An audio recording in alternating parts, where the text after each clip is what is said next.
Money and banking, बहुत important chapter, class 12th macro economics. बिना time waste किए आइए शुरू करते हैं। मनी का मतलब क्या होता है? Money can be defined as something generally accepted as medium of exchange. Medium of exchange के रूप में हम जिस चीज़ को एक्सेप्ट कर सकते हैं वो मनी कहलाता है। And it acts as store of value. ठीक है, इसके पहले कौन सा सिस्टम चलता था? तो इसके पहले चलता था बार्टर एक्सचेंज सिस्टम, जिसमें कि हम ट्रेड करते थे गुड्स के बदले गुड्स, गुड्स दो गुड्स लो। ठीक है, तो ये गुड्स फॉर गुड्स वाला सिस्टम था। ड्रॉबैक्स क्या क्या थे इसके? तो पहला ड्रॉबैक था इसका double coincidence of want. Double coincidence of want, जैसे कि इस तस्वीर में आपको दिख रहा होगा कि लड़की के पास में बहुत सारे चीजें हैं, लेकिन इसको चाहिए फिश। ठीक है, और इसके पास में ब्रेड है, ये फिश इसको चाहिए है, और ये जो ब्रेड लेकर के ये बंदा आया है। तो डबल कोइंसिडेंस चाहिए कि जो ये ऑफर कर रही है वो इसके पास होना चाहिए और जो ये ऑफर कर रहा है वो इसके पास होना चाहिए, तो जब जाकर के डबल कोइंसिडेंस बनेगा। दूसरा जाता है कि no common measure of value. आपके लिए कोई कॉमन मेजरमेंट नहीं है किसी वैल्यू का। जैसे मनी रहता तो इन्हीं जो घड़े रखे हुए हैं इनके बदले में हम उसको पैसा दे देते, और फिर किसी को गाय खरीदनी रहती है वो गाय खरीद लेता पैसे दे करके। ठीक है, तो कोई कॉमन मेजरमेंट नहीं था। उसके बाद में डिफिकल्टी ऑफ फ्यूचर पेमेंट। अब आपको फ्यूचर पेमेंट करना है, आने वाले टाइम में पेमेंट करना है, ये भी आप नहीं कर सकते थे इसमें। और problem of storage of value, storage की भी प्रॉब्लम आती थी यहाँ पर। ठीक है, तो ये सारी प्रॉब्लम्स मनी ने खत्म कर दी। पहली प्रॉब्लम थी डबल कोइंसिडेंस ऑफ वांट, दूसरी प्रॉब्लम थी no common measure of value, तीसरी प्रॉब्लम थी स्टोरेज की, चौथी प्रॉब्लम थी कि आप फ्यूचर पेमेंट कैसे करेंगे। ठीक है, तो बेसिक फंक्शंस ऑफ मनी क्या क्या है? तो मनी के जो फंक्शन है बेसिक फंक्शन, उसमें एक प्राइमरी है और एक सेकेंडरी है। प्राइमरी फंक्शन और सेकेंडरी फंक्शन। प्राइमरी फंक्शन में मनी काम करता है मीडियम ऑफ एक्सचेंज का। एक्सचेंज, अगर आपको गुड्स खरीदने हैं तो मनी उसमें माध्यम बन जाएगा, medium of exchange. Unit of value, unit of value किसी भी चीज़ की आप वैल्यू बना सकते हैं। तो अगर आपके पास मनी है तो आप किसी भी चीज़ की कोई वैल्यू बना सकते हैं। स्टोरेज ऑफ वैल्यू, आप लंबे समय तक किसी चीज़ को स्टोर करके रख सकते हैं। ट्रांसफर ऑफ वैल्यू, आप पैसा ट्रांसफर कर सकते हैं इजीली। डिफर्ड पेमेंट्स, ये सबसे ज़्यादा इंपॉर्टेंट है मनी के केस में कि आप फ्यूचर पेमेंट्स कर सकते हैं इसमें। ठीक है, तो ये थे फंक्शंस, दो टाइप के फंक्शन थे, प्राइमरी और सेकेंडरी। प्राइमरी में दो चीज़ें, मीडियम ऑफ एक्सचेंज और यूनिट ऑफ वैल्यू, और यहाँ पर स्टोरेज, ट्रांसफर ऑफ वैल्यू और डिफर्ड पेमेंट, ऐसे करके याद कर लेना है अपने को। अब आता है मनी के टाइप्स में। Fiat money refers to money backed with order authority, जो अथॉरिटी ने ऑर्डर करके और जिसको अथॉरिटी ने लीगली टेंडर करके रखा हुआ है। जैसे कि ये नया 500 का नोट, 2000 का नोट जो अब गायब हो चुका है, 50 का नोट और 200 का नोट, ये आपको दिख रहे होंगे, तो ये लीगली टेंडर्ड मनी कहलाएंगे, फिएट मनी कहलाएंगे। फिड्यूशियरी मनी मतलब जो आपसी म्यूचुअल ट्रस्ट के ऊपर बने हुए हैं वो कहलाते हैं फिड्यूशियरी मनी। जैसे कि ये चेक, तो ये चेक आपने किसी को दे दिया तो वो मान लेता है कि मुझे पैसा मिल गया है, तो ये म्यूचुअल ट्रस्ट के ऊपर बनी हुई करेंसी है। उसके बाद आता है फुल बॉडीड मनी, मतलब इसकी पूरी बॉडी ही सिल्वर या गोल्ड की बनी हुई होगी। तो ये जो गोल्ड का रेट आज चल रहा होगा, जैसे आज गोल्ड का रेट चल रहा है 1,60,000, तो इसकी वैल्यू क्या हो जाएगी इस कॉइन की वैल्यू? अगर ये 10 ग्राम का है तो 10 ग्राम की वैल्यू 1,60,000 चल रही है, तो 1,60,000 का ये वैल्यू हो जाएगा। इसको कहते हैं फुल बॉडीड मनी। सिल्वर की जो वैल्यू चल रही होगी वही का वही उतना ही अमाउंट इसका हो जाएगा। ठीक है, तो इसको बोलते हैं फुल बॉडीड मनी। मतलब कमोडिटी वैल्यू और मनी वैल्यू इसकी इक्वल होती है, जितनी इसकी कमोडिटी वैल्यू है उतनी ही इसकी मनी वैल्यू है। अगली चीज आ जाती है मनी सप्लाई। क्या होता है? तो money supply is the total stock, money supply is the total stock of money circulating in the economy at a given period of time. एक टाइम पीरियड में कितना पैसा सर्कुलेट हो रहा है इकोनॉमी में, यह कहलाता है मनी सप्लाई। +2 लेवल पर यह आता है सिर्फ M1 मनी सप्लाई, C+DD+OD। तो इसको कहते हैं, अगर M0 है तो ये रिजर्व मनी कहलाता है, ये करेंसी इन सर्कुलेशन और bank deposit with RBI। M1 money supply जो कहलाता है नैरो मनी, एक और इसका नाम है, ये कहलाता है currency with public and plus demand deposit. ठीक है, तो करेंसी विद पब्लिक और डिमांड डिपॉजिट। M2 में सेविंग विद पोस्ट ऑफिस आ जाता है, M3 में टाइम डिपॉजिट आ जाता है, और M4 में M3 plus post deposit, post office deposit. ठीक है, फिर RBI के कंट्रोलिंग टूल्स कौन कौन से हैं? तो ये हमको अगले वाले जो बैंकिंग वाला जो चैप्टर है उसमें उसको देखना है। तो रेपो रेट, CRR, SLR, ये सब चीजें क्या है, ये हमको वहां पर देखना है। ठीक है, नाउ वी हैव बैंकिंग। अब बैंकिंग में क्या है? सबसे इंपॉर्टेंट क्वेश्चन जो हर साल आता है वो है सेंट्रल बैंक ऑफ इंडिया के RBI के फंक्शंस। तो आइए फटाफट से इसको देख लेते हैं। पहला फंक्शन है सेंट्रल बैंक ऑफ इंडिया का इशू ऑफ करेंसी। ये करेंसी इशू करता है, नोट्स इशू करता है, इसकी अथॉरिटी इसके पास में है। Central bank has sole authority to print and circulate paper money, सिर्फ 1 रुपए का कॉइन मिनिस्ट्री ऑफ फाइनेंस करती है। ये ध्यान रख लेना, ये क्वेश्चन आता है 1 नंबर के लिए। मिनिस्ट्री ऑफ फाइनेंस 1 रुपए का कॉइन इशू करती है। बैंकर टू द गवर्नमेंट, जैसा हमारे लिए एसबीआई है, जैसा हमारे लिए पीएनबी है, वैसे ही गवर्नमेंट के लिए आरबीआई है। तो RBI banker to the government है। उसके बाद बैंकर्स बैंक, जितने भी बैंक्स हैं उन सभी के लिए बैंक का जो मेन बैंक जिसको हम बोल सकते हैं वो आरबीआई है। तो commercial banks keep a portion of their reserves with central bank, और इसलिए इसको बैंकर्स बैंक भी कहा जाता है। कंट्रोलर ऑफ क्रेडिट, ये कैसे क्रेडिट कंट्रोल करता है, मतलब किसको कितना लोन मिलेगा, बैंक्स कितना लोन दे सकती हैं, कितना लोन नहीं दे सकती हैं, ये सारा कुछ डिसाइड करना है यहाँ पर आरबीआई को। फिर custodian of foreign exchange, foreign exchange रखने की, फॉरेन करेंसीज रखने की सोल अथॉरिटी आरबीआई के पास होती है। क्लियरिंग हाउस फंक्शन, दो बैंक्स के बीच में, क्लियरिंग हाउस फंक्शन में दो बैंक्स के बीच में जो भी ट्रांजेक्शन्स हो रहे हैं उनको मैनेज करवाना, उनसे बातचीत करवाना, ट्रांजेक्शन्स को ईजी करना, स्मूथ करना, ये सारा काम किसका होता है, आरबीआई का। इसको बोलते हैं clearing house function. Lender of the last resort, मतलब आखिरी समय में कोई काम आएगा तो वो आरबीआई काम आएगा, कोई भी काम नहीं आएगा जब तब फाइनेंशियल क्राइसिस के केस में आरबीआई ही मदद करेगा। तो फाइनेंशियल क्राइसिस है कोई बैंक में तो आरबीआई आपकी मदद करेगा। Controller of monetary policy, monetary policy को कंट्रोल करने का काम भी आरबीआई करता है। तो ये कैसे ये सारी चीज़ें होती हैं वो हम आगे देखते हैं। कंट्रोल ऑफ मनी, ये दो तरीके से होता है, एक होते हैं क्वांटिटेटिव मेजर्स और एक होते हैं क्वालिटेटिव मेजर्स।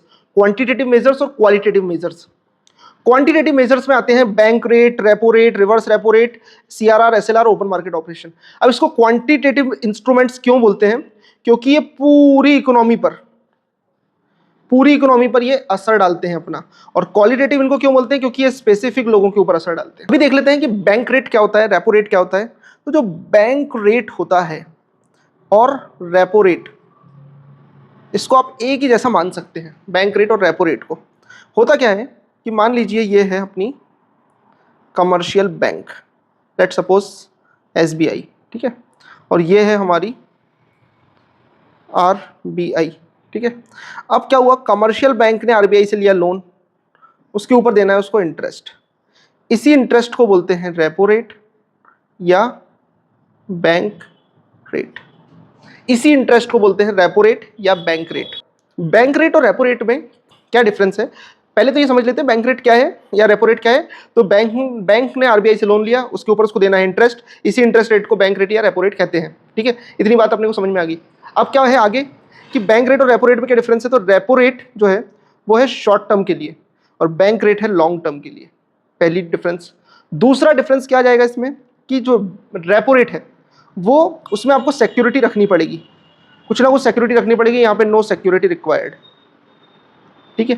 फिर उसके बाद में तीसरा डिफरेंस क्या है, तो बैंक रेट के केस में आपको, क्योंकि आप लॉन्ग टर्म के लिए पैसा रख रहे हो, तो ये हायर इंटरेस्ट रेट पर मिलता है और ये लोअर रेट ऑफ इंटरेस्ट पर मिलता है, ठीक है।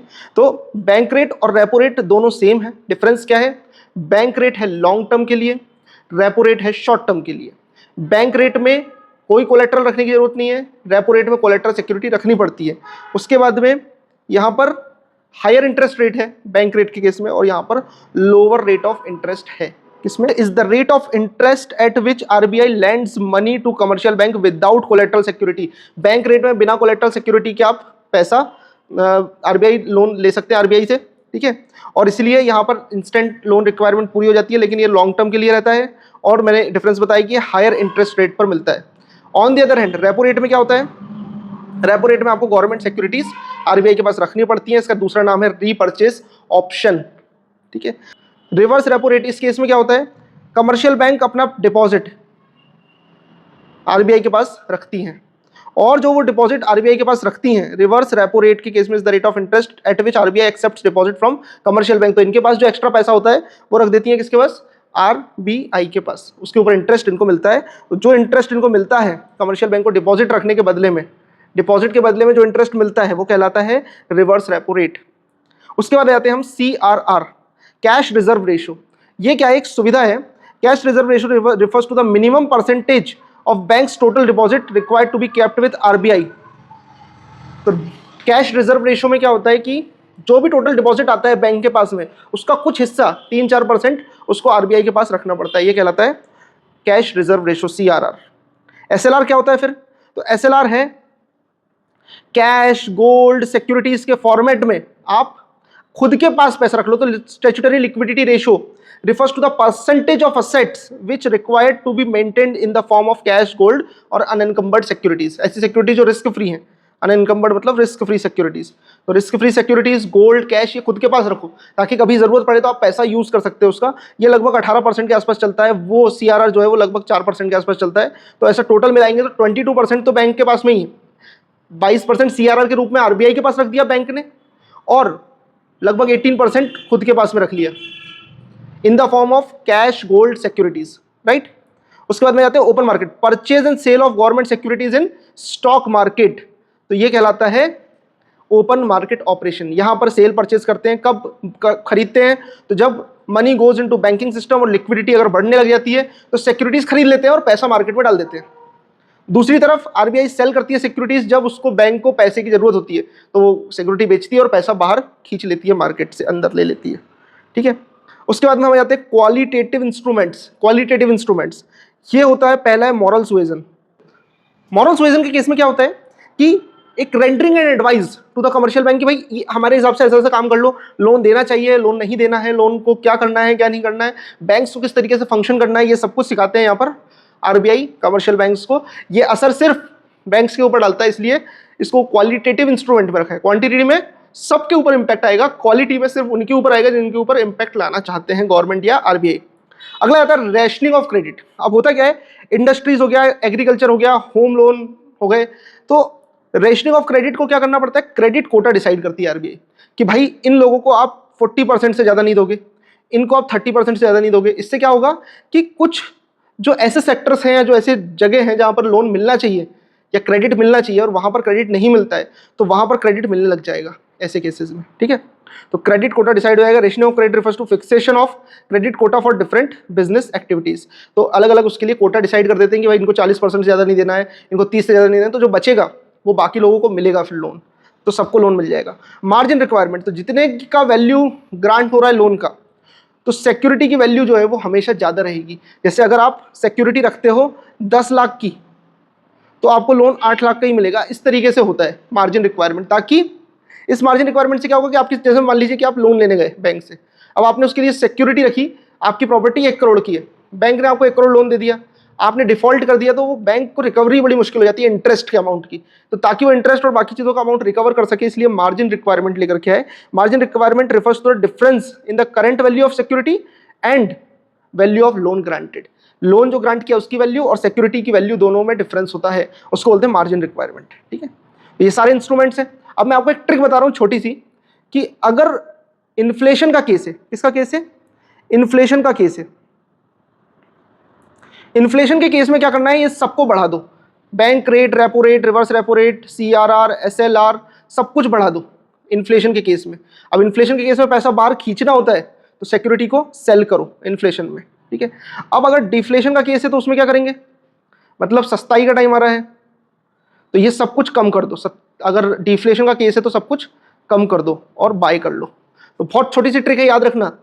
मॉनेटरी पॉलिसी में RBI से आपसे मेजर पूछे जाएंगे कि RBI को क्या करना चाहिए। इन्फ्लेशन के केस में सारे रेट्स को बढ़ा दो और डिफ्लेशन के केस में सारे रेट्स को कम कर दो। इतनी सी चीज याद रखनी है बस, तो आपका काम बन जाएगा, ठीक है। बाकी ये बहुत अच्छे से याद कर लेना, ये क्वेश्चन इसके ऊपर बहुत जरूर से आता है, ठीक है। एक क्वेश्चन जो है वो RBI के फंक्शंस के ऊपर, सेंट्रल बैंक के फंक्शंस के ऊपर जरूर से आता है। तो ये 2-3 क्वेश्चंस इसमें से ध्यान रखिए, अच्छे से पढ़ाई करिए, और कोई डाउट रहता है तो कमेंट में जरूर डालिए। Thank you so much.